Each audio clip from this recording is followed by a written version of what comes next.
పిల్లరా, పాపం నుండి రక్షించడానికి, అంటే ఆ రోజు ఆ మనుషులు చేస్తున్న పాపం నుండి వాళ్ళని రక్షించడానికి అక్కడ రక్షణ కార్యక్రమం దేవుడు ఏర్పాటు చేశాడా లేదా? ఏర్పాటు చేశాడు. ఏంటి చెప్పండి? నోవహు గారి వాడ. వాక్యం వినండి, మారు మనసు పొందండి, వాడలోనికి ఎక్కండి, మిమ్మల్ని చచ్చిపోకుండా, మీ నీటిలో మునిగి చచ్చి నరకానికి పోకుండా మిమ్మల్ని కాపాడుతాను అన్నాడు. కానీ ఆ రోజు ఎవడైనా వాడెక్కాడా? ఎక్కుతారండి? రక్షణ పొందుకోండి అంటే ఎవరికైనా ఇష్టం ఉంటుందండి? ఏంటి ఇక్కడికి నీళ్ళు వస్తాయా, మేమందరం మునిగిపోతామా? ఎప్పుడైనా ఇంతకుముందు మా తాతల కాలంలో, మా ముత్తాతల కాలంలో ఇక్కడికి నీళ్ళు వచ్చాయా? వర్షాలే సరిగా పడవు, నువ్వేంటి సముద్రం ఇంటికి వచ్చేస్తుందా, వాడ పైకి లేచిపోద్దా, నువ్వేమో బతికేస్తావా, మేమేమో చచ్చిపోతావా? చాలే అన్నారు ఆ రోజు. ఎవరిని? నోవహు గారిని.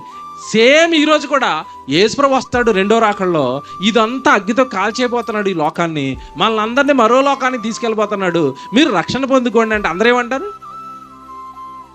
ఏంటిది అంతా అగ్గితో కాలిపోద్దా, మేము అందరం చచ్చిపోతామా, మీరు మాత్రం ప్రభువుని నమ్ముకుని మీరు పరలోకం వెళ్ళిపోతారా? మీరు వెళ్ళిపోండి, నేను రాను అంటున్నాడు ఒకడు.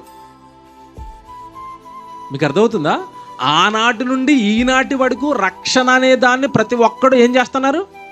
హేళన చేస్తారు. సిలువను గూర్చిన వార్త నశించుచున్న వానికి వెర్రితనం, రక్షింపబడుచున్న మనకి దేవుని శక్తి, పవర్. వాక్యం ఏంటంటే దేవుని శక్తి, దేవుని ఉద్దేశాలు మనకు అర్థమవుతున్నాయి. కానీ వాడికి ఎందుకు అర్థం కావట్లేదంటే నశించుచున్న వాళ్ళకి అది అర్థం కదండి.